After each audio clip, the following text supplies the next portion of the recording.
तुमच्याही बाबतीत कधी होतं का असं? म्हणजे आपण जेव्हा एकटे असतो, एकांतात असतो, तेव्हा आपण जरासे वेगळेच असतो. जगात वावरताना आपल्यातल्या खऱ्या आपणपेक्षा खोटेपण घेऊन जास्त फिरत असतो. एकटा असताना आपण उगाचच काहीतरी काल्पनिक जगात हरवतो. पण का बरं?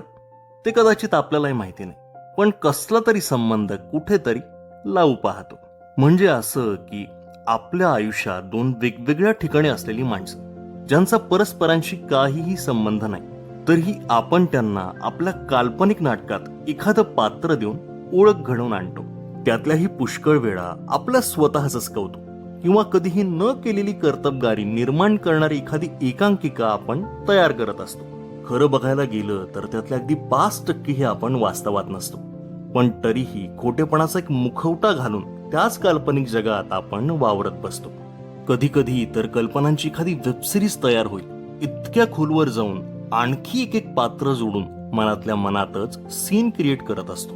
मी तेव्हा असं बोलेन, मी तेव्हा असं वागेन, आणि तेव्हा लोक माझ्याकडे कौतुकाच्या आणि मी किती वेगळा आणि किती हुशार आहे या भावनेने पाहत बसतील. अशी स्वतःचीच एक इमेज झालेली असते. त्यातही आपण व्यक्तिशः कसे आहोत, आपल्याला काय करायला आवडतं किंवा काय करायला आवडलं असतं, हेच तिथे दाखवण्याचा परिपूर्ण प्रयत्न. मनाविरुद्ध एकही सीन नाही.